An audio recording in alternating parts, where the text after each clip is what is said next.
Hello everyone, मैं निशांत सौरभ आप सभी को लेट्स क्वालिफाई नाउ में स्वागत करता हूं। चलिए इस सेशन में मैं डिस्कस करने जा रहा हूं reasoning practice set part 2 for railway ALP. तो हमारे साथ बने रहिएगा। साथ ही साथ आप लोग स्टार्ट करने से पहले आप लोग इसे शेयर करें, लाइक करें और जो भी डाउट होते हैं उसे कमेंट सेशन में आप लोग जरूर मेंशन करेंगे। सेशन की ओर चलते हैं और उससे पहले ये देखिए, देख रहे हैं लेट्स क्वालिफाई नाउ। फर्स्ट में जो स्कैनर दिखाई दे रहा है लेट्स क्वालिफाई नाउ का टेलीग्राम चैनल का स्कैनर है। आप लोग इसे स्कैन करके उसमें आप लोग ज्वाइन हो सकते हैं, जहां पे आपको यूट्यूब लेक्चर का पीडीएफ, प्रैक्टिस सेट, साथ ही साथ प्रीवियस ईयर पीडीएफ वहां पे आपको प्रोवाइड कर दिए जाते हैं। तो आप लोग यहाँ पे जरूर ज्वाइन होइए। अब चलिए सेशन की ओर चलते हैं और ये रहा आज का क्वेश्चन नंबर 1। ये क्वेश्चन नंबर 1 जो देख रहे हैं ये क्वेश्चन है ब्लड रिलेशन का, और ब्लड रिलेशन में कोडेड पार्ट का है, कोडेड ब्लड रिलेशन। यहाँ पे जो ये डायरेक्शन दिया गया है, इस डायरेक्शन को ध्यान में रखते हुए हमें इस स्टेटमेंट का डायग्राम बनाना है और देन हमें आंसर करना है। ठीक है, इस चीज का ध्यान रखना है। देखिए, सबसे पहले बोला गया A has B means A is the sister of B. A at the rate B means A is the mother of B. A and B means A is the wife of B. A percent B means A is the sister of B. ये दिया गया statement. M at the rate R, देखिए at the rate क्या represent कर रहा है? Mother. लेकिन कौन मदर होंगी? आपको दिक्कत होता है तो ए के प्लेस पे जो फर्स्ट एलिमेंट, क्योंकि यहाँ पे जो रिलेशन दिया गया फर्स्ट एलिमेंट की तरफ से दिया गया। ठीक है, किसी किसी डायरेक्शन में जो सेकेंड एलिमेंट, जैसे ये बी है तो यहाँ पर ए को ना करके यहाँ पे बी कर देता, और जहाँ पे बी है वहाँ पे ए कर देता। तो कभी कभी आप देखते हैं स्टेटमेंट में जब आप प्रैक्टिस करेंगे तो वहाँ पे रिवर्स कर देता है। इस चीज़ को ध्यान रखना है, जल्दीबाजी नहीं करना है। यहाँ पे देखिए जो m है ये मदर होंगी r की, तो m का जनरेशन ऊपर जाएगा और r का जनरेशन नीचे होगा। मदर है मीन जेंडर फीमेल होगा, तो ये m मदर है, जेंडर फीमेल दे दीजिए और नीचे r का जनरेशन आ जाएगा। ठीक है, आगे बोला गया है r परसेंट के। देखिए परसेंट क्या रिप्रेजेंट कर रहा है? परसेंट यहाँ पे r is the sister of k। r sister है k की, मीन्स ब्रदर और सिस्टर ये दोनों सेम जनरेशन में आते हैं, जिसे सिबलिंग बोलते हैं। सिबलिंग होते हैं चाइल्ड ऑफ सेम पेरेंट्स और कजन होते हैं चाइल्ड ऑफ डिफरेंट पेरेंट्स। के हैज एन, हैज क्या रिप्रेजेंट कर रहा है? सन। लेकिन कौन किसका सन होगा? के सन होगा। किसका? तो जी का। के सन होगा किसका? जी का। अब एक चीज बताइए, एम का चाइल्ड भी है के और जी का सन है, मीन्स एम और जी आपस में हस्बैंड वाइफ हो जाएंगे, पति पत्नी हो जाएंगे। और एम मदर है, मीन्स जी का जनरेशन मेल होगा क्योंकि ये फादर होंगे। सन है मीन्स के का भी जेंडर क्या होगा? मेल होगा। आगे बोला गया है यहाँ पे जी हैज एन। जी कौन है? सन है। देखिए हैज रिप्रेजेंट कर रहा है सन। जी सन है किसका? एन का। तो जी का जनरेशन नीचे होगा और एन का जनरेशन ऊपर होगा। एन एंड टी, एंड देखिए क्या रिप्रेजेंट कर रहा है? N and T.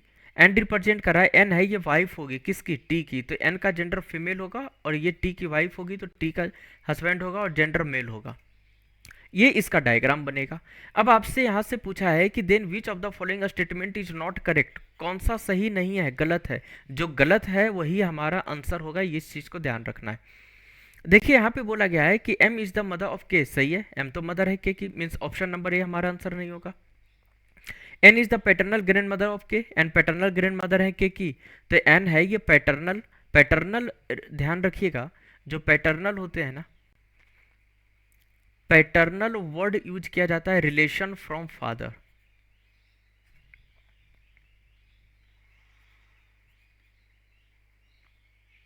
Relation from father. और जो मैटरनल वर्ड होता है ये रिप्रेजेंट करता है रिलेशन फ्रॉम मदर।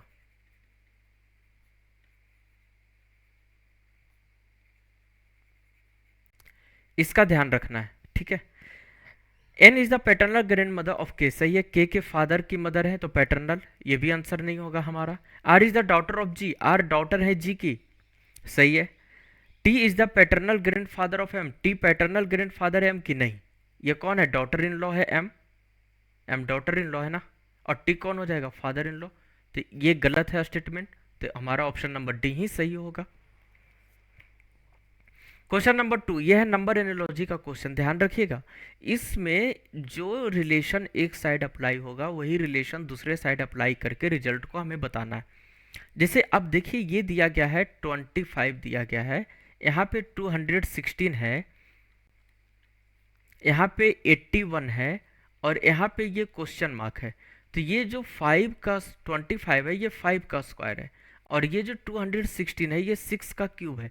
अब देखिए ये जो 5 आप देख रहे हैं और जो ये 6 देख रहे हैं, तो ये 5 के बाद नेक्स्ट नंबर है, मीन्स यहाँ पे जिस भी नंबर का ये स्क्वायर है, जैसे ये 9 का स्क्वायर है, तो ये 9 का स्क्वायर है, तो इसमें हम +1 करेंगे तो हमारे पास आएगा 10, और इस 10 का क्यूब कर देंगे तो हमारे पास आएगा 1000। Option number C is the right answer. First number square है और सेकेंड नंबर उस नंबर का, जिस नंबर का स्क्वायर है उसके उस नंबर के नेक्स्ट नंबर का क्यूब है, ये चल रहा है रिलेशन। जैसे यहाँ पे इस नंबर को आप मान लो x, तो ये क्या हो जाएगा, ये ऐसे समझो आप, जैसे ये मान लीजिए कि ये x का स्क्वायर है, तो ये किसका स्क्वायर है, x+1 का क्यूब है, ये स्क्वायर नहीं क्यूब है, ये चल रहा है पैटर्न। ठीक है, आगे चलते क्वेश्चन नंबर 3। यह है लेटर सीरीज का क्वेश्चन है, ध्यान से बिल्कुल करना है। लेटर सीरीज में कभी भी दिक्कत नहीं होगा, बशर्ते आपको ये ध्यान रखना है कि लेटर्स के position from A to Z and from Z to A, साथ ही साथ अपोजिट लेटर, फिर ये कन्वर्ट हो जाता है नंबर सीरीज में। जैसे ही आप इनके पोजीशन को नोट डाउन करेंगे ये कन्वर्ट हो जाएगा नंबर सीरीज में, और जो नंबर सीरीज में रूल्स चलते हैं वही रूल्स को यहाँ पे अप्लाई करके रिजल्ट को आपको बता देना है। जैसे ये दिया गया है DOK, नेक्स्ट दिया गया ENL, ये दिया गया FMM, ये दिया गया है GLN, और यहाँ पे ब्लैंक है, क्वेश्चन मार्क। अब पोजीशन लिखिए तो D का 4, O का 15, K का 11, E का 5, N का 14, L का 12, F का 6, M का 13, M का 13, G का 7, L का 12, N का 14, ये दिया गया। अब देखिए D से आप E पे गए तो करना पड़ा हमें +1, E से F पे गए तो +1, F से G पे तो +1, और जब हम इसमें G में +1 करेंगे तो हमारे पास आएगा 8, और 8 पे आता है H, तो ऑप्शन नंबर C और D खत्म हो गए क्योंकि ये G से स्टार्ट हो रहे हैं। अगला आप चेक करिए तो यहाँ पे O दिया गया है, O से N पे गए तो हमें करना पड़ा -1, N से M पे गए तो -1, और इस M से जब हम L पे गए तो -1, और इस L से जब हम यहाँ पे आएंगे तो इसमें भी -1 करना पड़ेगा 11, और 11 पे आएगा K। आगे देखिए इस K से आप चले गए 12 पे तो +1 करना पड़ा, K से L पे तो प्लस K का पोजीशन 11 और L का 12, तो K से L पे गए तो +1, और L से M पे गए तो हमें करना पड़ा +1, और इस M से N पे गए तो +1, और इस N से जब हम यहाँ पे आएंगे तो हमें करना पड़ेगा +1, और +1 करेंगे तो 15, और 15 पे आता है O, HKO, option number B, option number B. आगे चलिए क्वेश्चन नंबर 3, ये देखिए डेटा सफिशिएंसी का क्वेश्चन है। डेटा सफिशिएंसी, इसमें ये बोला गया है, आपसे पूछा गया है कि अमॉन्ग ABCDE, ये सभी एक सर्कुलर टेबल में बैठे हुए हैं और फेसिंग सेंटर है। Who is seat second to the right of C, C के सेकेंड राइट में कौन बैठा हुआ है ये। अच्छा, हिंदी लैंग्वेज वालों के लिए ये रहा, हिंदी लैंग्वेज ये रहा, ठीक है। चलिए आगे चलते हैं। देखिए अब हम आते हैं, इसका डायग्राम ड्रॉ करते हैं। फर्स्ट स्टेटमेंट बोला गया है C sits to the immediate right of A, C है वो ए के इमीडिएट राइट है। स्टेटमेंट 1 को हम ड्रॉ कर रहे हैं, तो स्टेटमेंट 1 को हम ड्रॉ करेंगे तो सबसे पहले हम एक शेप लेते हैं सर्कुलर टेबल का, ठीक है, सर्कुलर टेबल का हम लेते हैं शेप, और इसमें हम फेसिंग को रिप्रेजेंट कर देते हैं सेंटर। ये देखिए, ये मान लीजिए एक सर्कुलर टेबल है, मानना क्या है, सर्कल शेप का है।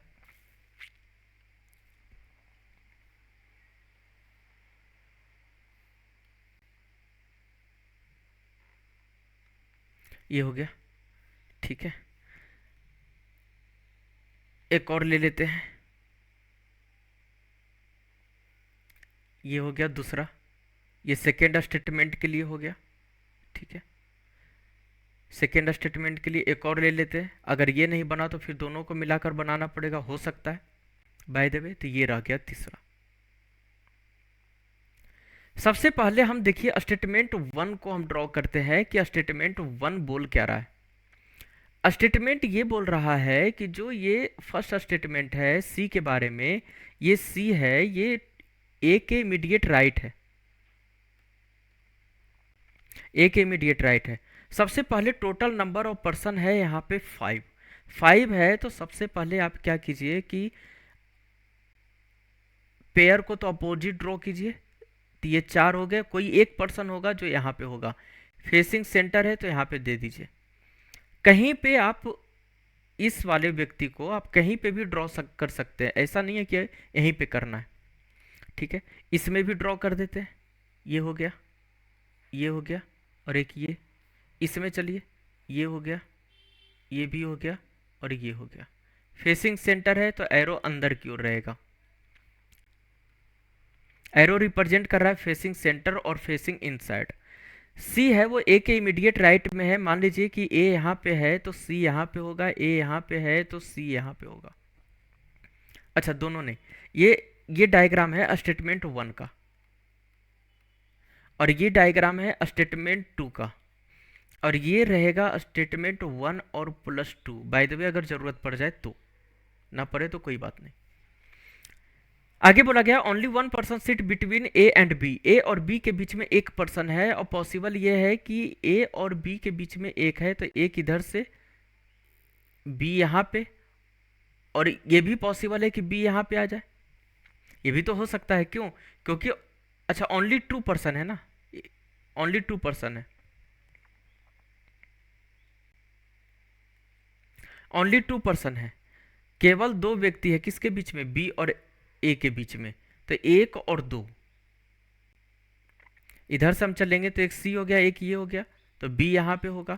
अगर हम इधर से चलेंगे तो एक और दो बी यहाँ पे होगा, ये कंडीशन बन रहे हैं, है ना, कहीं पे भी हो सकते हैं। तो फर्स्ट स्टेटमेंट से ये आया। हमसे क्वेश्चन पूछा था कि सी के इमीडिएट राइट सेकेंड राइट में कौन है, तो सी के सेकेंड राइट में हमें नहीं मालूम, बी यहाँ भी हो सकता है और बी यहाँ भी हो सकता है।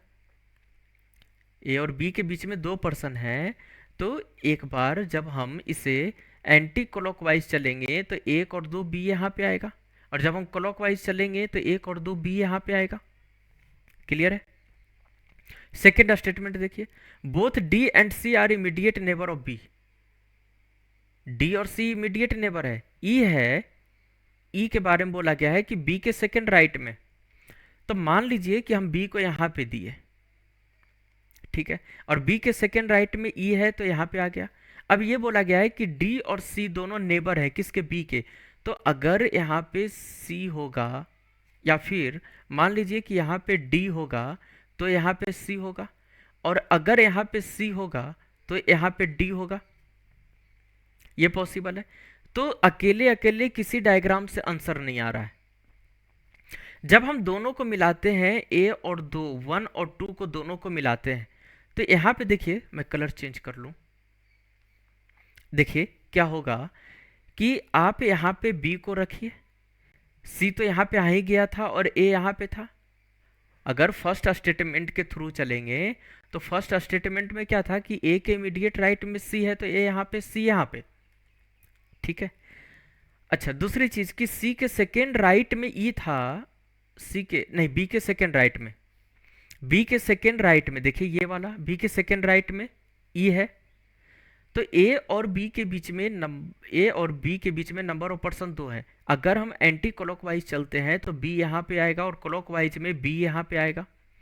सबसे पहले हम एक एक कंडीशन डिस्कस करते हैं। अगर बी यहाँ पे है तो फर्स्ट और सेकेंड, फर्स्ट और सेकेंड यहाँ पे ई आ जाएगा।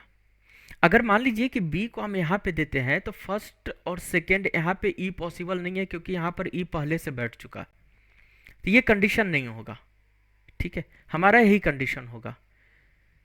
क्लियर है? आगे बोला गया था कि सी और डी बी के नेबर है, तो सी तो आ चुका, तो डी यहाँ पर है, मतलब अकेले अकेले आंसर नहीं आ रहा था। लेकिन जब हमने दोनों स्टेटमेंट को मर्ज कर दिया, मिला दिया, तब हमारे पास ये डायग्राम बना। क्लियर है? ये वन, ये टू, और ये दोनों आ गए वन और टू दोनों को मिलाकर। पहला ऑप्शन बोला गया है। अच्छा, सी के सेकंड राइट में कौन है, तो सी के सेकंड राइट में डी आ गया, देखिए, है ना।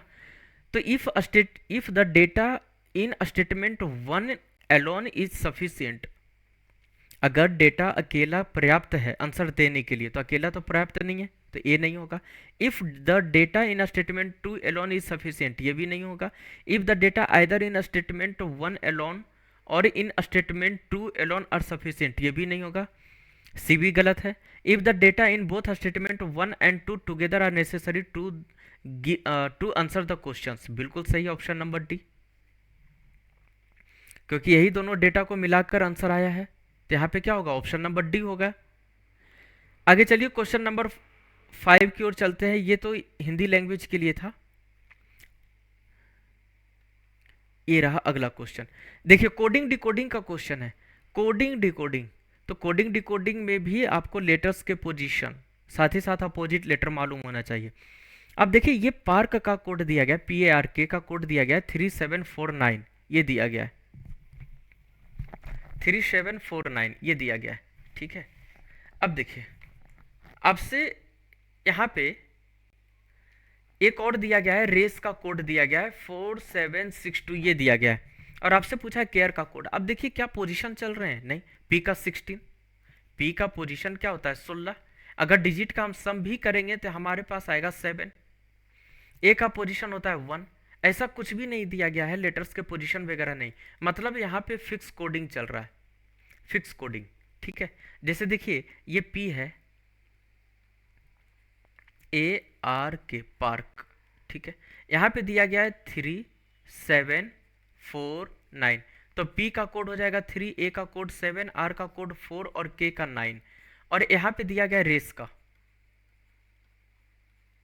रेस का, तो R का क्या हो जाएगा 4, A का क्या हो जाएगा यहाँ पे 7, C का क्या हो जाएगा 6 और E का हो जाएगा 2। देखिए जहाँ पे A है वहाँ पे 7 है, देखिए ये वाला, और जहाँ पे R है वहाँ पे 4 है, मतलब फिक्स कोडिंग है।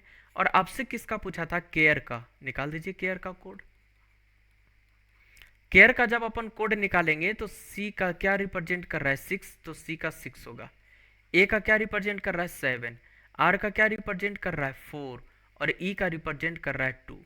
6742 6742 option number D, 6742 option number D is the right answer. Fix coding का पैटर्न है ये। चलिए क्वेश्चन नंबर 6 डाइस का क्वेश्चन है, डाइस का क्वेश्चन है। ये डाइस दिया गया है और आपसे पूछा है two orientations of the same box as shown, दो स्थिति दिए गए हैं, है ना, एक ही डाइस के। How will this box look when opened, जब इस बॉक्स को ओपन करेंगे तब क्या मिलेगा। अब एक चीज ध्यान रखिएगा, हम ओपन करेंगे तब क्या मिलेगा, तो सबसे पहले हमें यह देखना होगा कि किसके अपोजिट क्या है, क्योंकि अपोजिट सरफेस वाले कभी भी एडजेसेंट साइड पे, एडजेसेंट फेस पे नहीं आते हैं, अगल बगल के सतह पे नहीं आते हैं, ठीक है। तो यहाँ पे अगर हम देखें तो इसमें कुछ कॉमन दिखाई दे रहा है क्या, अब देखिए क्या इसमें कुछ कॉमन दिखाई दे रहा है हमें, देखिए अगर आप इस डाइस को देखेंगे तो इस डाइस में हमें कुछ भी कॉमन दिखाई नहीं दे रहा है ना। अब आप जब डाइस पढ़े थे तो आपके पास आपको एक रूल्स पढ़ाया गया होगा, ठीक है, कि जब कोई भी नंबर कॉमन नहीं होता है, कोई भी नंबर कॉमन नहीं होता है, तब अपोजिट क्या होता है, ये ध्यान रखना है, तब अपोजिट क्या होता है। देखिए अब एक चीज ध्यान रखिएगा, जब कुछ भी कॉमन ना हो उस कंडीशन में जो टॉप में नंबर होता है ये अपोजिट होता है इसका, ठीक है, ये अपोजिट होता है इसका। इसको आप डाइस 1 मान लो और इसको आप डाइस 2 मान लो। 6 किसका अपोजिट होगा, 6 किसका अपोजिट होगा, जिस तरीके से टॉप है ये टॉप का अपोजिट होगा।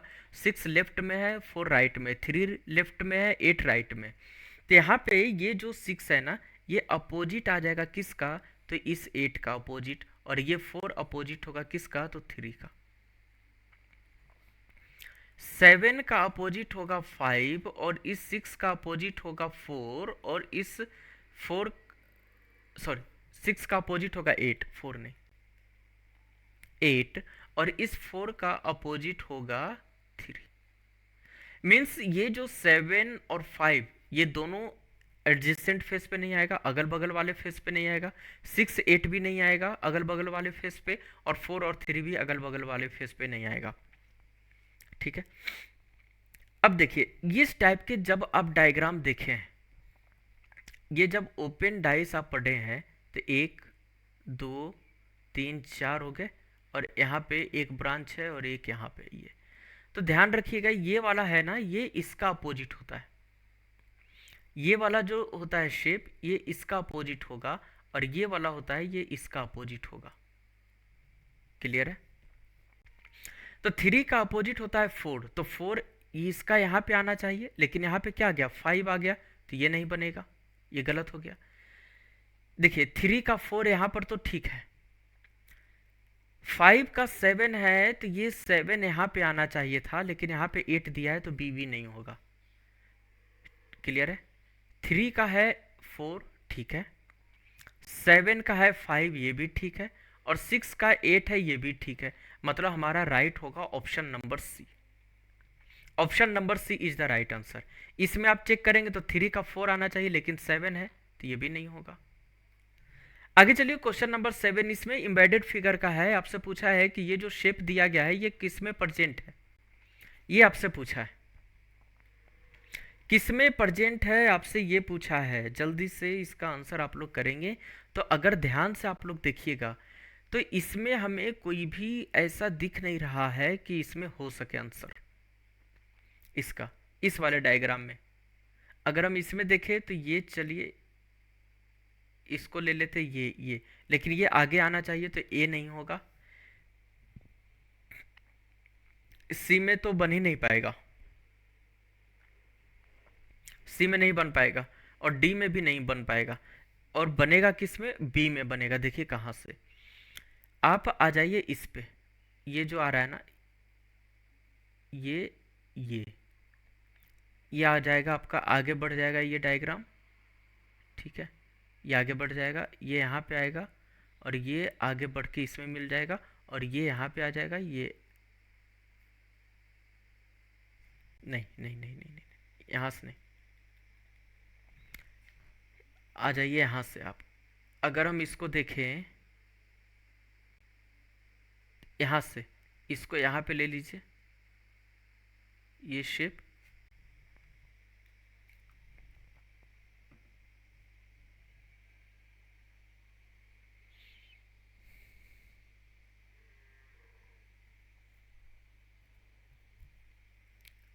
नीचे से नहीं ऊपर से ही आएगा, ये बनेगा, ये बनेगा, ये बनेगा, ये आ जाएगा यहाँ पे।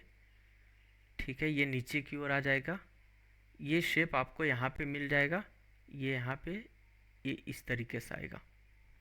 नीचे का डायग्राम ये बन जाएगा, ये बन जाएगा आपका ये वाला। तो ये बनेगा ऑप्शन नंबर बी बनेगा, बी के अलावा किसी में प्रेजेंट नहीं है। ठीक है, इसका जो क्वेश्चन नंबर 7 है इसका राइट आंसर होगा बी। एम्बेडेड पूछा था, और ये भी पूछा था कि रोटेशन नॉट अलाउड, मूव नहीं करवाना है। ठीक है, चलिए क्वेश्चन नंबर 8, ये नंबर सीरीज का क्वेश्चन है, नंबर सीरीज का क्वेश्चन है। देखिए ध्यान से बिल्कुल, जब आप नंबर सीरीज के क्वेश्चन देख रहे हैं तो ये नंबर काफ़ी तेज़ी से इंक्रीज कर रहा है, मतलब इसमें मल्टीप्लाई हुआ ही होगा। ठीक है, देखिए यहाँ पे ये दिया गया 16, यहाँ पे दिया गया है 33, यहाँ पे दिया गया है 100, यहाँ पे दिया गया है 401, और यहाँ पे दिया गया है क्वेश्चन मार्क। अब 16 से 33 पे गए तो मल्टीप्लाई 2 + 1, 33 से 100 पे चलेंगे तो मल्टीप्लाई 3 + 1, 100 से 401 पे चलेंगे तो मल्टीप्लाई 4 + 1, और अगली बार हो जाएगा मल्टीप्लाई 5 + 1। मल्टीप्लाई में इंक्रीज कर रहा है, पहले 2 से गुना हुआ, अगली बार 3 से, फिर 4 से, फिर 5 से। तो गुना करेंगे तो हमारे पास आ जाएगा 5002, और इसमें आप +1 कर दीजिए तो 2006। कौन सा ऑप्शन है, तो ऑप्शन नंबर डी है। क्वेश्चन नंबर 9 देखिए, ये क्वेश्चन दिया गया है, मिसिंग कैरेक्टर का दिया गया है। ध्यान रखिएगा, इसमें या तो बाई रो चेक कर सकते हैं या तो बाई कॉलम चेक कर सकते हैं। सबसे पहले यहाँ पे देखिए 7, 13, 174, 925, 104, 11, 30 क्वेश्चन मार्क। अब देखिए अगर हम यहाँ पे देखें तो ये जो पहला नंबर दिया गया है, फर्स्ट नंबर, फर्स्ट नंबर जो दिया गया है, इसका आप स्क्वायर, इसका आप क्यूब कर दीजिए और माइनस में कर दीजिए आप सेकेंड नंबर को, सेकेंड नंबर का स्क्वायर कर दीजिए और इक्वल्स टू जो आएगा ये आ जाएगा थर्ड नंबर। ये ध्यान रखना है, ये ध्यान रखना है, ठीक है, ये ध्यान रखना है। अब देखिए इसमें आपको क्यूब को ध्यान रखना होगा, ठीक है। जैसे फर्स्ट नंबर, ये क्या हो गया फर्स्ट नंबर, ये क्या हो गया सेकेंड नंबर, और ये क्या हो गया थर्ड नंबर, ये हो गया। अभी इसमें आप देखेंगे तो 7 दिया गया है, इस 7 का क्यूब माइनस 13 का स्क्वायर इक्वल्स टू 174 आएगा। देखिए इसका क्यूब की अगर मैं बात करें तो 343 माइनस 169 इक्वल्स टू 174 होगा। माइनस कर दीजिए, ये तो इसका आ गया। आगे देखिए, अगर हम आगे की बात करें तो ये दिया गया 9, तो 9 का आप क्यूब कर दीजिए, माइनस में 25 का स्क्वायर कर दीजिए और इक्वल्स टू 104 के इक्वल में आएगा। देखिए 9 का क्यूब 7 to 9 होगा और 25 का स्क्वायर हो जाएगा 6 to 5, इक्वल्स टू माइनस करेंगे तो हमारे पास रिजल्ट आएगा 104। ये हो गया। तो अगली जो अगला रो दिया गया है, इसमें हम 11 का क्यूब करेंगे और माइनस में 30 का स्क्वायर करेंगे और इक्वल्स टू दिया गया है क्वेश्चन मार्क। तो क्या आएगा 11 का क्यूब आ जाएगा 1331 माइनस 30 का स्क्वायर हो जाएगा 900 इक्वल्स टू आ जाएगा यहाँ पे 1, यहाँ पे 3 और यहाँ पे 4, 431। Option number C, option number C is the right answer. Question number 9 Venn diagram का है, लॉजिकल वेन डायग्राम का। देखिए यहाँ पे क्या किसके बीच में रिलेशन पूछा है, प्लैनेट्स मार्स एंड वेनस। तो जो मार्स है और वेनस है, ये मार्स है और जो ये वेनस है, ये दोनों क्या है प्लैनेट, क्या है प्लैनेट। लेकिन लेकिन दोनों अलग अलग है। मीन्स डायग्राम क्या बनेगा, ये प्लैनेट है तो इसके अंदर मार्स आएगा और इसके अंदर क्या आएगा वेनस। कौन सा डायग्राम बनेगा, ऑप्शन नंबर डी। इसको आप मान लो, आप क्या मान लो, इसको प्लैनेट मान लो, ठीक है। ये क्या हो जाएगा, ये हो जाएगा आपका मार्स और ये क्या हो जाएगा वेनस, वेनस, ठीक है, ऑप्शन नंबर डी। अगला चलिए क्वेश्चन नंबर 11। इसमें देखिए दिया गया लेटर कंटिन्यूअस सीरीज का। इसमें बनाने का एक तरीका होता है कि ये सबसे पहले देखिए सी है, dash B N dash dash V dash dash H C dash B dash H.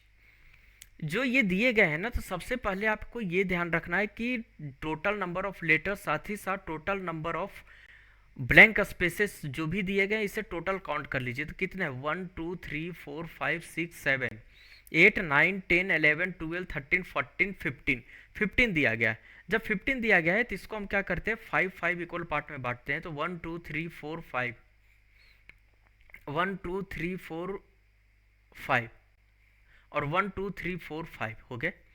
अब देखिए अगर हम देखिए फर्स्ट और सेकेंड को मिला दें, ये दोनों को अगर हम मिलाएं तो ये पहले सी है और यहाँ पे पहले ब्लैंक है, फर्स्ट में सेकेंड पे ब्लैंक है और इसमें सेकेंड पोजीशन पे वी है ना।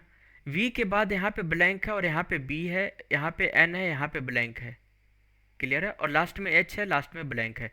मतलब अगर दोनों को मिलाना चाहें तो यहाँ से हम देखें तो यहाँ पे सी आएगा, यहाँ पे वी है तो यहाँ पे वी आएगा, यहाँ पे बी है तो यहाँ पे बी आ जाएगा और यहाँ पे एन हो जाएगा और यहाँ पे लास्ट में एच है तो यहाँ पे एच हो जाएगा, यहाँ पे वी आ जाएगा, यहाँ पे एन हो जाएगा।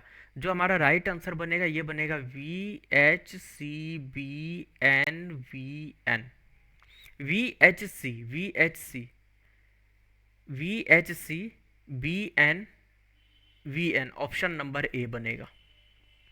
Option number A. ठीक है, इसका जो राइट आंसर होगा ये बनेगा ऑप्शन नंबर ए। आ जाइए क्वेश्चन नंबर 12। इसको अरेंज करना है डिक्शनरी ऑर्डर में। जब आप डिक्शनरी ऑर्डर में अरेंज करेंगे तो इसमें आपको VHC,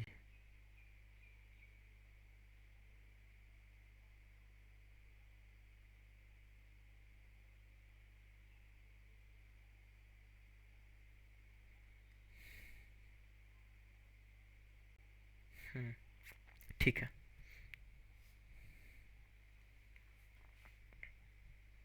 पैटर्न बनेगा VHC। चलिए आगे चलते हैं, क्वेश्चन नंबर 12। इसको डिक्शनरी ऑर्डर में करना है, तो डिक्शनरी ऑर्डर में करने के लिए सबसे पहले आपको लेटर्स का ध्यान रखना होगा कि कौन सा लेटर पहले आता है। जो लेटर पहले आएगा उस लेटर का वर्ड भी पहले आएगा।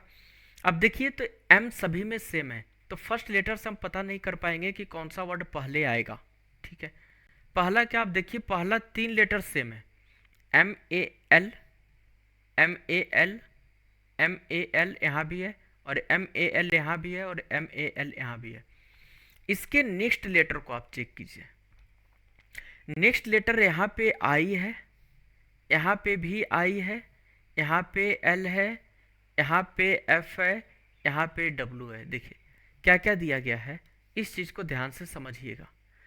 सबसे पहले यहाँ पे L के बाद I है, L के बाद I है, सेकेंड में भी L के बाद I है, थर्ड में L के बाद L है, फोर्थ में L के बाद F है, और यहाँ पे W है। तो पहले आएगा F वाला आएगा ना, F वाला आएगा तो F किस में प्रेजेंट है, 4 में प्रेजेंट है, मीन्स 4 पहले आएगा। ठीक है, 4 पहले आएगा तो आपका ऑप्शन नंबर सी कैंसिल हो गया। अब देखिए इसके बाद हम देखेंगे तो F के बाद आएगा I, तो I 2 वर्ड में, इसमें भी है, इसमें भी है। तो I के बाद चेक कीजिए तो यहाँ पे C है, यहाँ पे G है, यहाँ पे C और यहाँ पे G, तो पहले C वाला आएगा, तो 4 के बाद 1 के बाद 2, 4 1 2, D भी कैंसिल हो गया, बच गया 2 ऑप्शन। 2 ऑप्शन में चेक करेंगे तो पहले L वाला आएगा, तो L हो जाएगा 3, और लास्ट में आ जाएगा आपका 5, 4 1 2, 4 1 2 3 5, ऑप्शन नंबर बी। आगे चलते हैं, क्वेश्चन नंबर 12 ये दिया गया, देखिए मैथमेटिकल रीजनिंग का क्वेश्चन है। ये दिया गया है कि 80% ऑफ अ नंबर इज 768। किसी नंबर का 80% होता है 768 है, तो आपसे पूछा है कि 40% ऑफ 5% ऑफ दैट नंबर, उसी नंबर का 5% का 40% कितना होगा, ये पूछा है। देखिए सबसे पहले अगर हम देखें तो हमारे पास नंबर नहीं मालूम है कि नंबर क्या है, तो हम क्या करते हैं कि मान लेते हैं कि जो नंबर है हमारे पास ये है x, नंबर क्या है हमारे पास x है। ठीक है, अब जब ये x है तो 80% है, 80% ऑफ x इक्वल्स टू 768 है, यही है ना, 768 है इस नंबर का। तो यहां से जब हम कैलकुलेट करेंगे तो हमारे पास क्या आ जाएगा, 80 मल्टीप्लाई x डिवाइड में 100 इक्वल्स टू 768, ये आ जाएगा। अब यहाँ से आप कैलकुलेट कीजिए, कैलकुलेट करेंगे तो हमारे पास यहाँ से x की वैल्यू आ जाएगी, तो x की वैल्यू कितनी हो जाएगी हमारे पास, 768 मल्टीप्लाई 100 और डिवाइड में 80, यही बनेगा ना। तो ये तो हमारा x की वैल्यू आएगी, और इसी x का जो 5% है उसके 40% कितना है, तो यहाँ से हम कैलकुलेट नहीं कर लेंगे। देखिए 768 मल्टीप्लाई में 100 डिवाइड में 80, इसका 40, इसका 5%, तो 5/100,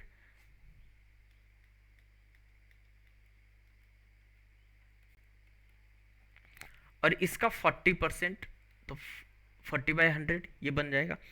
अब हम इसको कैलकुलेट करेंगे तो कहीं से कैंसिल हो सकता है, 8 से 8 7 56, 88 64, 2 28, 12 128, 4, हाँ कैंसिल हो जाएगा। 0 से 0 इसको कैंसिल कीजिए, 8 से इसको कैंसिल कीजिए, कितना हो जाएगा, 8 9 जा 72, और 8 6 जा 48, 96 हो गया। यहाँ से आप कैंसिल कीजिए, 0 0 ये कैंसिल, 5 2 जा 10, और 2 से 2 इसको कैंसिल कर दीजिए, 2 2 जा 4, तो हमारे पास आ जाएगा कितना, 96 मल्टीप्लाई 2 डिवाइड में 100 इक्वल्स टू 192 डिवाइड 100, और जब हम डिवाइड करेंगे, अच्छा ये जीरो रह गया ना, ये जीरो रह गया, ये वाला 10, ये देखिए ये 10 रह गया ना, तो यहाँ पे क्या आ जाएगा, जीरो लग जाएगा।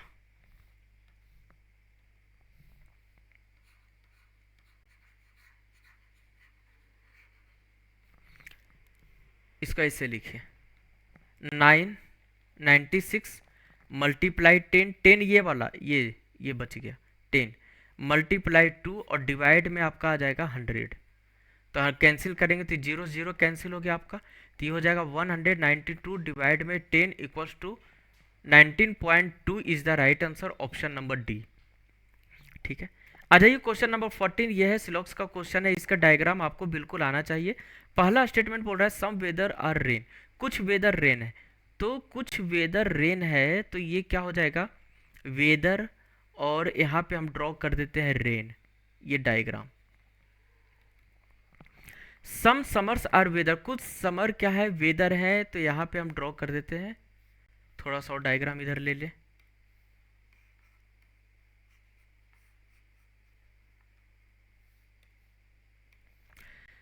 सम weathers are rain, some weathers are rain, ये आपका वेदर हो गया। कुछ वेदर रेन है तो ये आपका रेन हो जाएगा। आगे बोला गया है some summers are weather, some summers are weather, ये बन जाएगा summer. Statement at least some summers are rain, कुछ कम से कम कुछ ग्रीष्म क्या है, ग्रीष्म ऋतु वर्षा होती है, वर्षा है। ठीक है, तो देखिए समर और रेन के बीच में कोई रिलेशन नहीं है, पॉजिटिव रिलेशन भी बन सकता है, नेगेटिव रिलेशन भी बन सकता है, पॉसिबिलिटी में ये सही होता है। ये क्या हो जाएगा, फर्स्ट वाला can't say, at least some weathers are summer, at least some weather are summer, तो यहाँ पे तो ऑलरेडी ये वाला जो हिस्सा है जिसे मैंने डार्क किया, ये वाला हिस्सा में क्या है, समर भी है और प्लस क्या है, वेदर भी है, तो यहाँ पर तो ऑलरेडी रिलेशन बन रहा है, तो ये क्या हो जाएगा, सेकेंड वाला सही है, तो only second is follows, option number B is the right answer, option number B. Question number 15, देखिए सिटिंग अरेंजमेंट का क्वेश्चन है ये। 8 पर्सन है, J K L M N O P Q R and S, ये सभी एक circular एक square table के चारों ओर बैठे हुए हैं। All are facing towards the centre, सभी का फेसिंग सेंटर में हिंदी और इंग्लिश बोथ लैंग्वेज में है। ठीक है, आगे चलते हैं, अब हम यहाँ पे सोल्व करने वाले हैं। देखिए सबसे पहले हमें एक स्क्वायर टेबल को ड्रॉ करते हैं, यहाँ पे ये हो गया आपका स्क्वायर टेबल, ये स्क्वायर टेबल हो गया।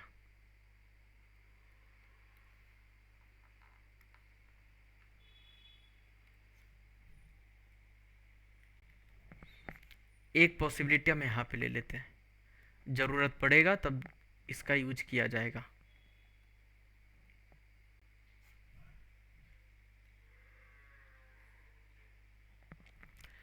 देखिए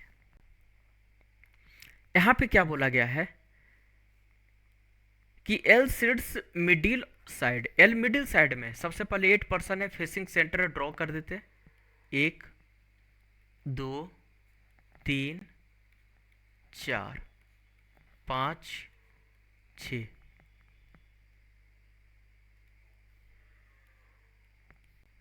7 8, 1 2 3 4, एरो रिप्रेजेंट कर रहा है फेसिंग सेंटर, उसी को बोलते हैं फेसिंग इनसाइड, उसी को बोलते हैं फेसिंग टुवर्ड्स द सेंटर। ठीक है, एल है वो मिडिल में है, तो एल इक्वल्स टू मिडिल हमने लिख दिया, ये हो गए। आगे बोला गया है कि P is second left of M, P है वो एम के सेकेंड लेफ्ट में, हमें नहीं मालूम कि कहाँ पे एम बैठा हुआ है।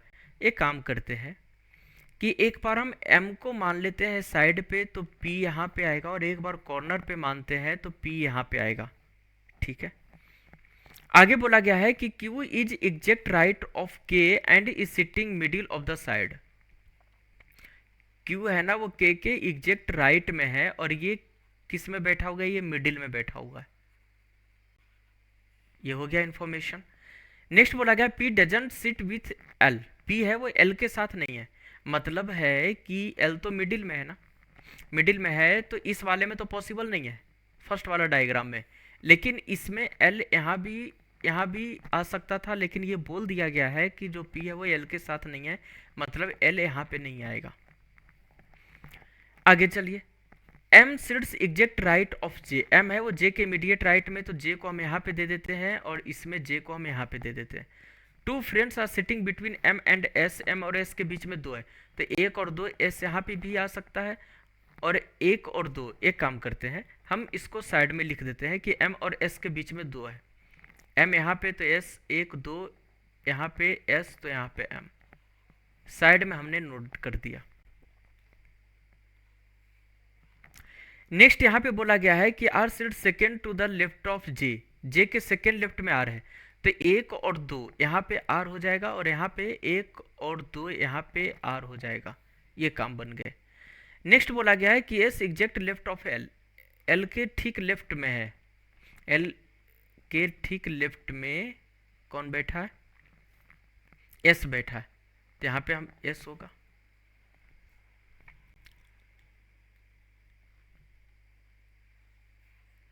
नेक्स्ट है case is third to the left of L, L के थर्ड लेफ्ट में के है, एल के थर्ड लेफ्ट में के है, एक दो तीन के। चलिए देखिए, आ जाइए यहाँ पे, अगर अब हम पॉसिबिलिटी स्टार्ट करेंगे, मान लीजिए कि एल को यहाँ पे देते हैं तो एक दो तीन के आ सकता है, आ सकता है। अगर आप एल को यहाँ पे देते हैं तो एक दो तीन यहाँ पे के नहीं आएगा क्योंकि एम बैठा हुआ है, और यहाँ पे एल को देते हैं तो एक दो तीन के यहाँ पे नहीं आएगा क्योंकि जे बैठा हुआ है, तो ये कंडीशन तो नहीं हो सकता है, ये दोनों कंडीशन। तो हमारे पास जगह क्या बचा कि एल को दे देते हैं कहाँ पे, आर के इमीडिएट लेफ्ट में दे देते हैं, तभी पॉसिबल है ना। और सेकेंड लेफ्ट में, थर्ड लेफ्ट में कौन है, के है, तो के यहाँ पे आ जाएगा, ये कंडीशन हो गया। के ठीक राइट में क्यू बैठा है, क्यू यहाँ पे दे देते हैं और क्यू मिडिल में भी है। अच्छा, इस वाले कंडीशन में एल को यहाँ देंगे तो के यहाँ पे आ जाएगा, एल को यहाँ देंगे तो एक दो तीन के यहाँ पे पॉसिबल नहीं है क्योंकि एम बैठा हुआ है, और एल को यहाँ देंगे तो एम यहाँ पे भी नहीं आए, सॉरी के नहीं आएगा, है ना। तो ये वाला पोजीशन क्या हो गया, गलत हो गया एल के लिए। तो हमारे पास ये पोजीशन सही है कि एल को यहाँ पे दे दें और के को हम यहाँ पे दे दें, ठीक है। के इमीडिएट राइट में क्यू है और ये मिडिल में है, लेकिन यहाँ पे आ गया ये कहाँ पे, तो कॉर्नर पे, ये गलत हो गया, ठीक है। अब देखिए यहाँ पे अगर एक पर्सन और बच गया है, कौन सा पर्सन बच गया है आपका, एस बैठा हुआ है, तो एस को हम यहाँ देते, एम और एस के बीच में दो पर्सन है, ये भी सेटिस्फाई हो गया कंडीशन। यहाँ पे बोला गया है who sits fourth to the right of K fourth right में कौन बैठा हुआ है, के यहाँ पर है, तो एक दो तीन चार, आर बैठा हुआ है, option number C, option number C is the right answer. इसमें कौन सा होगा, तो ऑप्शन नंबर सी होगा, ठीक है। आ जाइए क्वेश्चन नंबर 15 है ये, अच्छा क्वेश्चन नंबर थोड़ा सा एरर हो गया, कोई बात नहीं, क्वेश्चन कर लीजिए। यह है क्वेश्चन नंबर 16, देखिए क्या बोला गया है, ठीक है, ध्यान से देखिएगा। यहाँ पे ये बोला गया है कि एक क्लास है 50 स्टूडेंट का, जिसमें राम है ये 11th पोजीशन पे है फ्रंट से, और विकास है ये 17th पोजीशन है बैक से, तो ये दोनों के बीच में कितने नंबर ऑफ स्टूडेंट होंगे। सबसे पहले अपन एक रो को ड्रॉ करते हैं। देखिए अब मानकर चलिए कि ये एक रो है,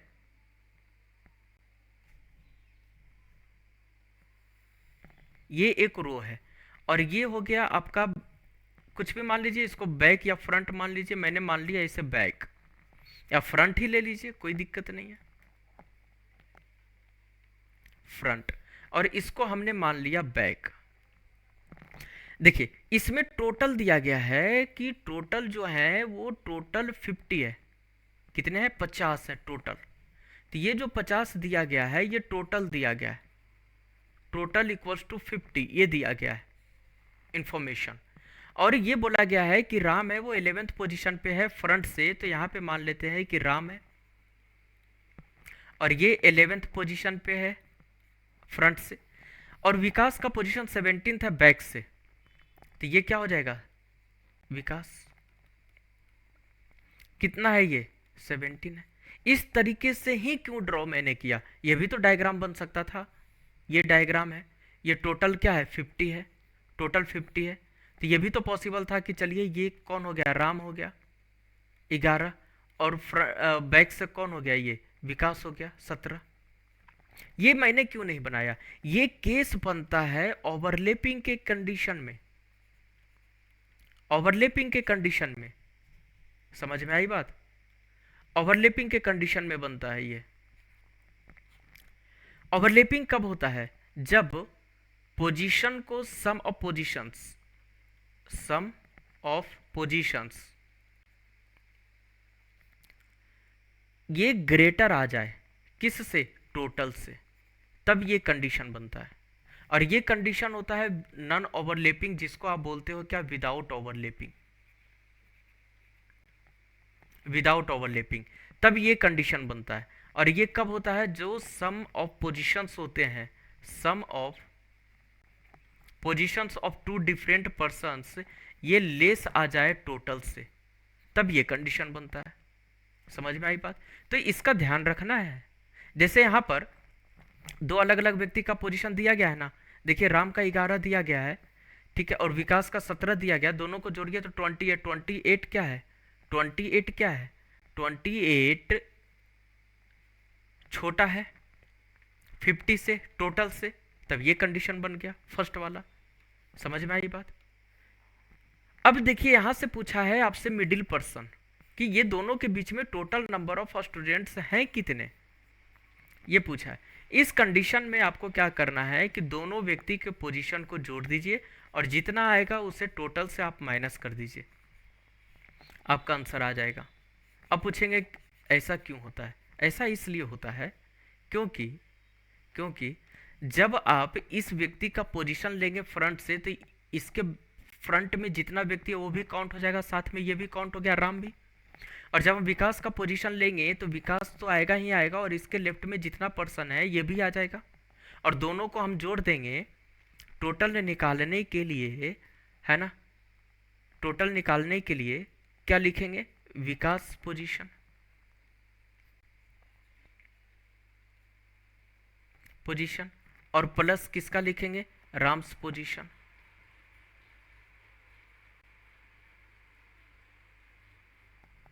ये टोटल नहीं, मिड पर्सन, मिड पर्सन निकालने के लिए, ठीक है। अब ये दोनों को हम माइनस करेंगे, कितना हो गया देखिए, ये 17 और ये 11। जब हमने विकास का पोजीशन लिया तो इसके बैक में जितना पर्सन है वो, और साथ में विकास ये भी काउंट हो गया।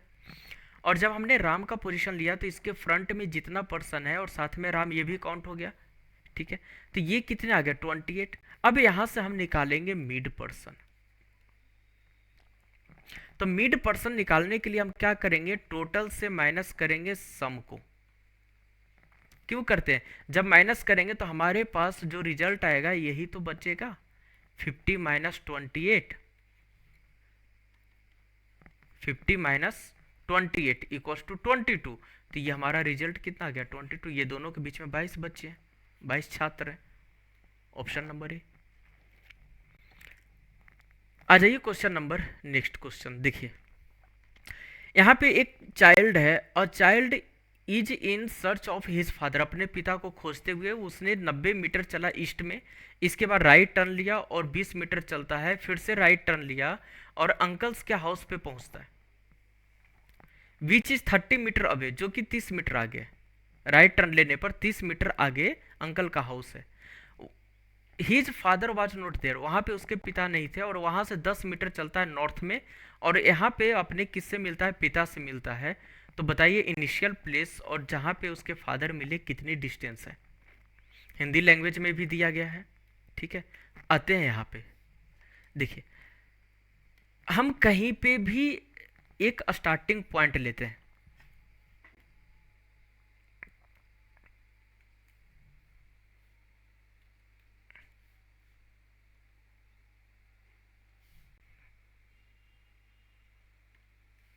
कहीं पे भी हम स्टार्टिंग पॉइंट लेते हैं।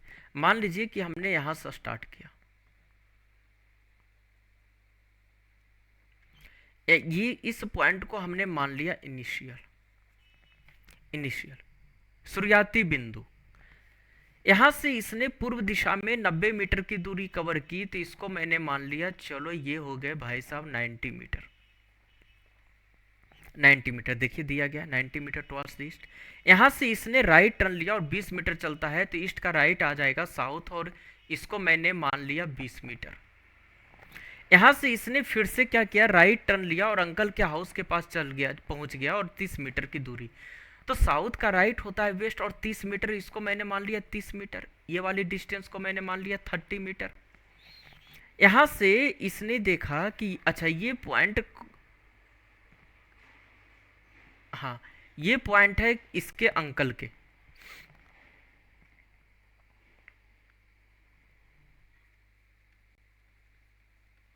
Uncles house. यहां पे इसके फादर नहीं मिले हैं, his father was not there, वहां पे इसके पिता नहीं प्रेजेंट थे, वहां पे नहीं थे। यहां से इसने 100 मीटर चलता है नॉर्थ की ओर, 100 मीटर नॉर्थ। तो भाई साहब ये तो 20 हो गया, तो ये वाली डिस्टेंस 20, 80 मीटर और, तो 80 मीटर हमने चलो इसको मान लिया। और ये वाली दूरी हो गई कितनी टोटल, 100 मीटर की, 100 मीटर की, ठीक है। और यहाँ पे इसके फादर, मिट फादर,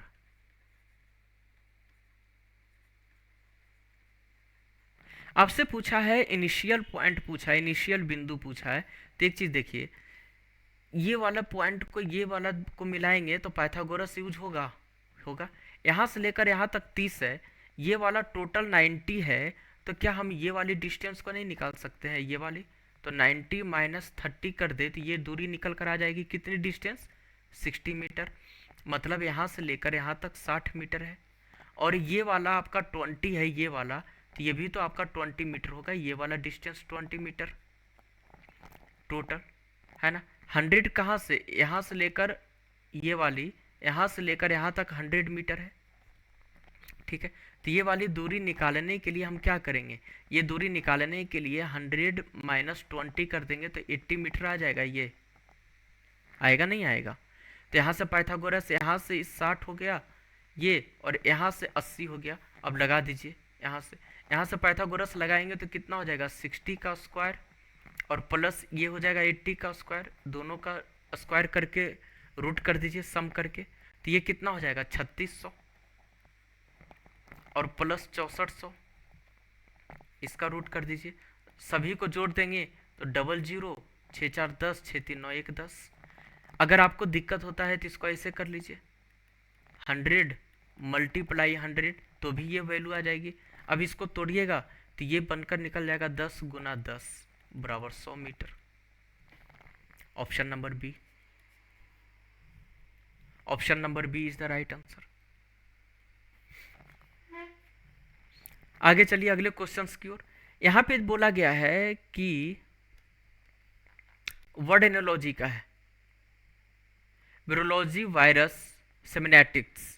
विषाणु विज्ञान विषाणु से संबंधित है, तो शब्द विज्ञान किससे संबंधित होगा, आपसे ये पूछा है, ठीक है। ये क्या है, स्टडी है, स्टडी के बारे में, कि विषाणु के बारे में जो स्टडी किया जाता है उसे बोला जाता है वायरोलॉजी। तो सेमिनेटिक्स किसे बोला जाता है, सेमिनेटिक्स बोला जाता है लैंग्वेज, स्टडी ऑफ लैंग्वेज।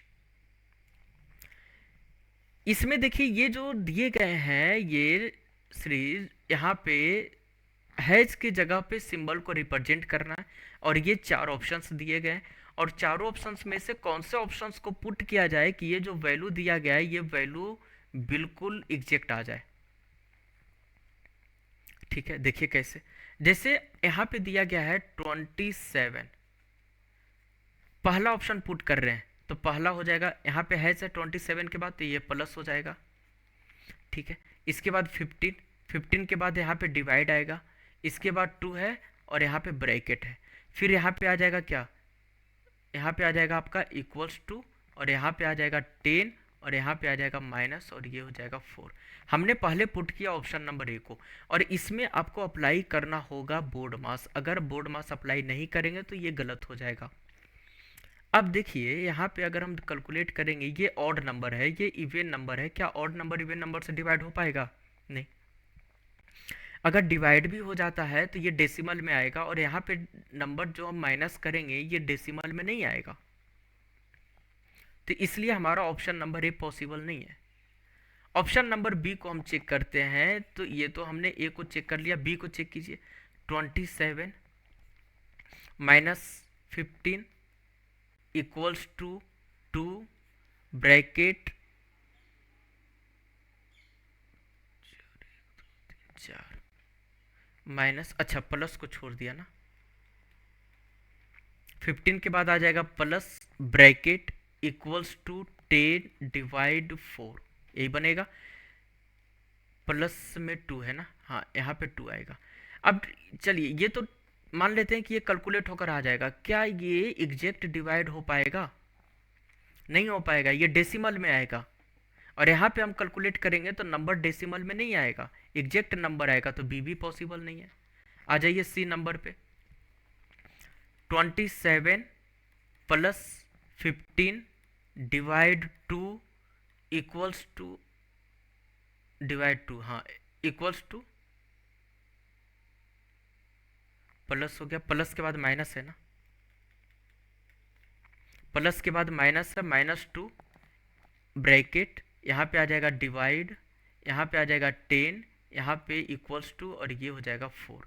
अब कैलकुलेट कीजिए तो ये कितना बन जाएगा, ये बन जाएगा आपका 29, नहीं ये आ जाएगा आपका कितना 30, दोनों का ऐड कर दीजिए तो ये बनेगा 42 -2 डिवाइड 10 इक्वल्स टू 4, ये बनेगा। अब हम इसको कैलकुलेट करेंगे तो 40 डिवाइड 10 इक्वल्स टू 4, तो 4 equals to 4, R H S equals to L H S हो गया, या फिर L H S equals to R H S बन गया। तो हमारा जो राइट आंसर बनेगा ये बनेगा सी। जब हमने सी ऑप्शन को पुट किया तो हमारे बिल्कुल एल एच एस किसके बराबर आ गए? आर एच एस के बराबर।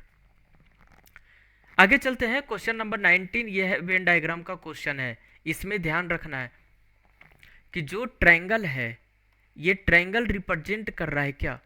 ये जो ट्रायंगल है, ये ट्रायंगल क्या रिप्रेजेंट कर रहा है? ध्यान से देखिएगा। सबसे पहले आप देखिए ट्रायंगल, तो यहाँ पे अगर आप देखिए तो जो ट्रायंगल रिप्रेजेंट्स लॉयर्स, ये क्या रिप्रेजेंट कर रहा है? लॉयर को। और ये जो सर्कल है, ये सर्कल रिप्रेजेंट कर रहा है किसे? ये सर्कल किसे रिप्रेजेंट कर रहा है? इसको हटाते हैं। ये सर्कल रिप्रेजेंट कर रहा है, देखिए सर्कल रिप्रेजेंट्स मेन, ये रिप्रेजेंट कर रहा है मेन को, और रेक्टेंगल रिप्रेजेंट कर रहा है डॉक्टर्स को, डॉक्टर्स को। अब यहाँ पे देखिए आपसे पूछा है कि find out the men who are doctors but not lawyers. हमें पूछा है क्या? Men plus doctors. वैसे मेन जो डॉक्टर्स हैं, लेकिन ये क्या नहीं होने चाहिए? लॉयर्स नहीं होने चाहिए, ये पूछा है। मतलब ये है कि वो नंबर किस में प्रेजेंट होना चाहिए? वो सर्कल में प्रेजेंट होना चाहिए, और प्लस रेक्टेंगल में होना चाहिए।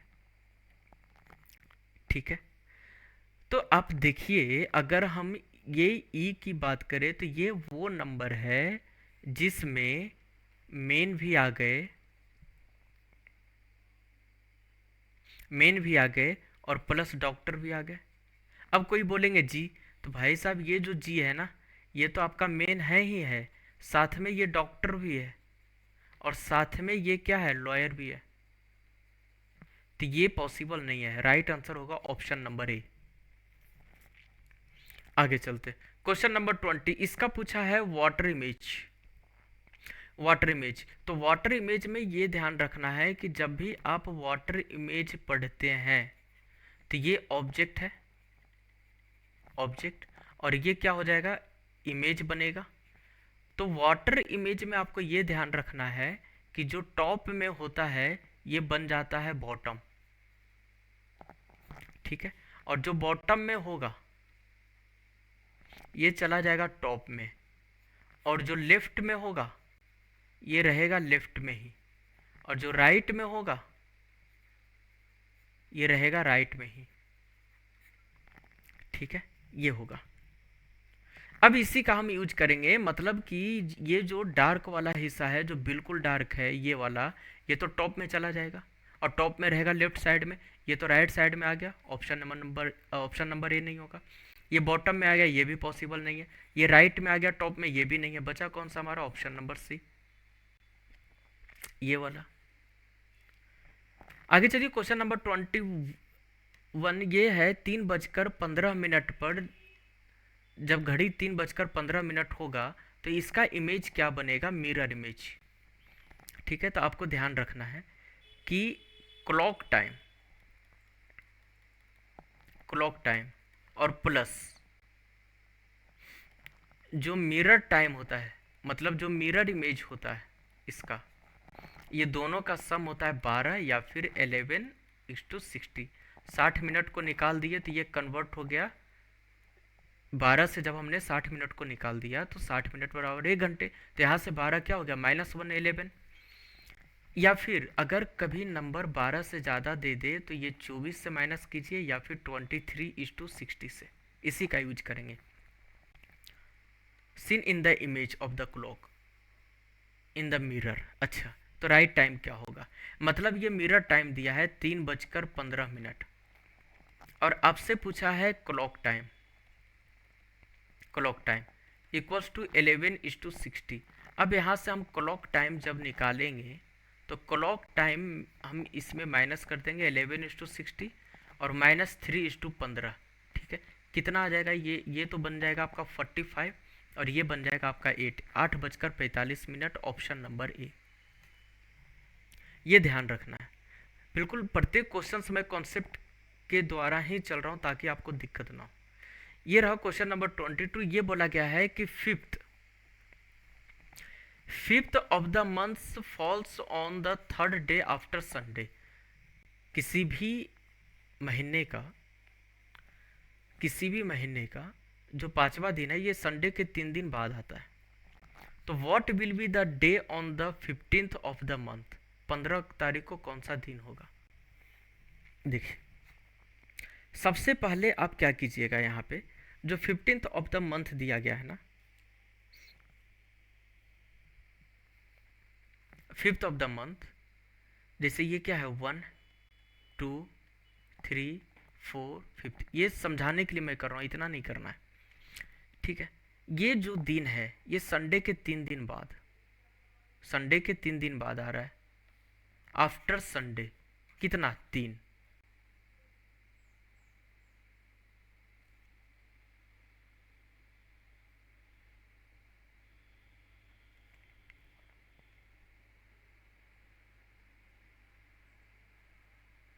ये संडे मान लीजिए, यहाँ पे 3 को संडे है ना, तभी तो 3 दिन के बाद आएगा।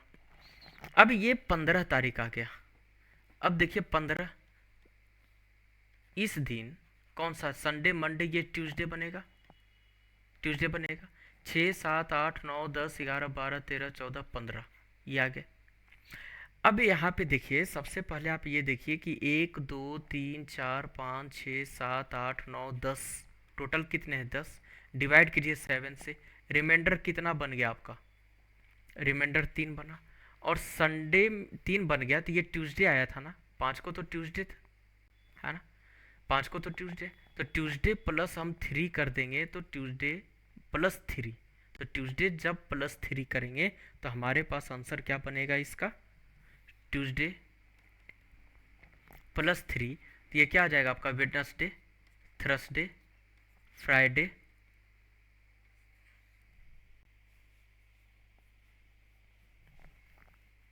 ऑप्शन नंबर ए।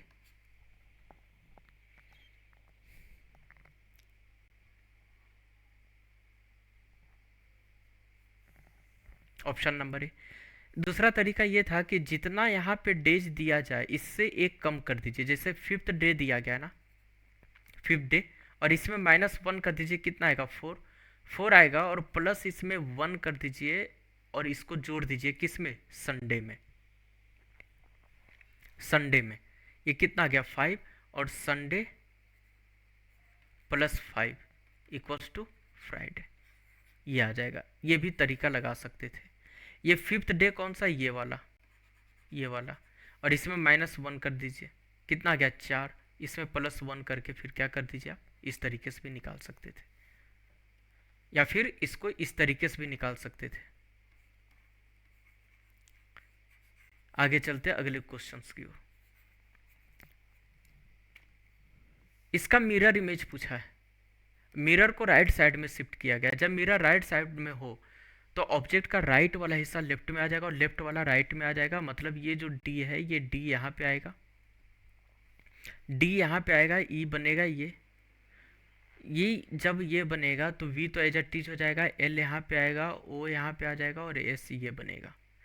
ये सीधा एस है तो ये पॉसिबल नहीं है, ये भी सीधा एस है, ये भी पॉसिबल नहीं। ये दोनों में देख लीजिए, एल का ये वाला हिस्सा तो नीचे रहेगा ना, ये वाला, लेकिन यहाँ पे देखिए ये बॉट ऊपर दे दिया तो ये भी पॉसिबल नहीं है। राइट आंसर होगा ऑप्शन नंबर ए, सी भी गलत हो गया।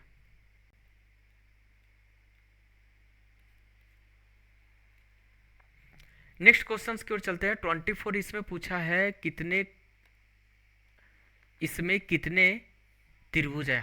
Find the number of triangles in the given figure. त्रिभुजों की संख्या पूछी है इसमें कि कितने त्रिभुजों की संख्या है, ये पूछा गया है इसमें। अब इसमें ये पूछा गया है तो सबसे पहले हम क्या कर सकते हैं कि आपने ये तो पढ़ा होगा 1 2 1 + 2 = 3 ट्रायंगल, इसी का हम यूज करने वाले हैं। देखिए सबसे पहले हम ये डायग्राम को लेते हैं। ये जो डायग्राम आप देख रहे हैं, ये वाला डायग्राम देख रहे हैं, ये देख रहे हैं आप, और ये देख रहे हैं। हम इसमें निकालते हैं। इसमें देखिए एक लाइन, एक ये बड़ा वाला 2 लाइन, फिर ये लाइन हो गए। हम इसी का यूज करेंगे। देखिए सबसे पहले हम इसमें चलते हैं तो इसमें नंबर ऑफ ट्रायंगल निकल कर आएगा 3। ठीक है, इसमें भी आ जाइए तो नंबर ऑफ ट्रायंगल हमारे पास आएगा 3, त्रिभुजों की संख्या। फिर आ जाइए ये वाला, ये जो ट्रायंगल दिखाई दे रहा है, ये वाला, ये वाला, इसमें भी हमारे पास आएगा ये वाली लाइन, तो ये आएगा इसमें 3। इसके बाद इसमें आ जाइए, ये जो ट्रायंगल आप देख रहे हैं यहाँ पे, ये वाला,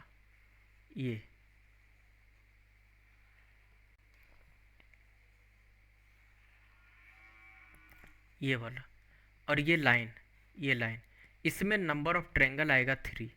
आ गया 3, आ गए। कितने हो गए, ये हो गया 3 3 6 3 9 3 12, 12 ट्रायंगल तो अभी तक आ गया।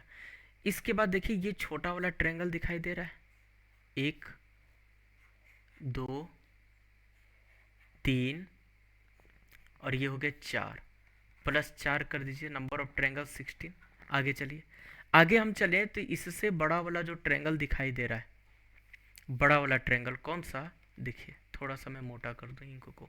देखिए ये आप इस वाले डायग्राम को लीजिए, ये वाला जो देख रहे हैं, इसमें भी 3 निकल कर आएगा, 3 + 3। आ जाइए इसमें, ये जो देख रहे हैं ये डायग्राम, इसमें भी निकल कर आएगा 3। कितने हो गए, 22 ट्रायंगल, 22 ट्रायंगल। अब देखिए एक ये नहीं काउंट हुआ, कौन सा, ये वाला, ये जो आप शेप देख रहे हैं ना, ये शेप, ये वाला, मैं थोड़ा डार्क कलर ले लेता हूँ, ब्लैक कलर ले रहा हूँ, ब्लू कलर। देखिए ये वाला शेप, ये शेप जो देख रहे हैं, तो ये वाला तो काउंट हो चुका था, ये वाला, ये वाला, ये वाला, लेकिन काउंट कौन सा नहीं हुआ था, ये जो डायगोनल है इसमें, तो इससे एक ट्रायंगल ये बनेगा, ये वाला, और एक इसी के अपोजिट साइड में ये बनेगा। कितने हो गए, +2, कितने हो गए, 24 ट्रायंगल। ऑप्शन नंबर ए, ऑप्शन नंबर ए। आगे चलिए 25, ये देखिए ये क्वेश्चन है। इसमें आपसे क्या पूछा है कि इस फिगर को जब हम ओपन करेंगे तो कौन सा डायग्राम बनेगा, ये पूछा है। इस फिगर को जब हम ओपन करेंगे तो कौन सा डायग्राम बनेगा। देखिए सबसे पहले ये ओपन होगा नीचे की ओर। जब ये नीचे की ओर ओपन होगा तो इसमें क्या क्या बनेगा उस चीज़ को ध्यान से देखिए। सबसे पहले तो ये एक छोटा सा बॉक्स यहाँ पे आएगा और ये रेक्टेंगल यहाँ पे आएगा और ये ट्रायंगल यहाँ पे आएगा, ये आएगा। तो कौन से में प्रेजेंट है, देखिए यहाँ पे बॉक्स अब्सेंट है, ये भी नहीं होगा। जब ये राइट साइड की ओर ओपन होगा तो बीच में 4 स्क्वायर कंटिन्यू आएगा, तो ये पॉसिबल नहीं है, यहाँ पे गैप है, ये तो पहले ही कैंसिल हो गया, ये ठीक है। अच्छा ये ट्रायंगल देखिए, ये ट्रायंगल यहाँ पे आएगा और ये ट्रायंगल आपका यहाँ पे आएगा। इसके बाद यहाँ पे ये रेक्टेंगल आएगा और यहाँ पे ये रेक्टेंगल आएगा। तो हमारा जो राइट आंसर बनेगा ये बनेगा ऑप्शन नंबर डी। तो ये थे आज के लास्ट क्वेश्चंस। साथ ही साथ आप लोग लाइक शेयर कमेंट सब्सक्राइब ज़रूर करिएगा, अपने फ्रेंड्स के बीच में ज़रूर शेयर करेंगे, उन बच्चों के बीच में जो गवर्नमेंट एग्जामिनेशन की तैयारी कर रहे हैं। साथ ही साथ आप देख रहे हैं कि रेलवे एलपी का भी वैकेंसीज आ गए, आप लोगों के पास अच्छा अपॉर्चुनिटी है। Thank you so much for watching. आप लोगों से मुलाकातें होगी अगली वीडियो में, अगली सेशन में, अगली क्लासेस में। सिटिंग अरेंजमेंट का भी चल रहा है क्लासेस, एसएससी सिलेक्शन पोस्ट का भी वैकेंसीज आए हुए हैं, तो एसएससी का भी प्रैक्टिस सेट चल रहे हैं, तो आप लोग बिल्कुल बने रहिए। मिलते हैं आप लोगों से अगले सेशन में। Thank you so much, all the best for your examination.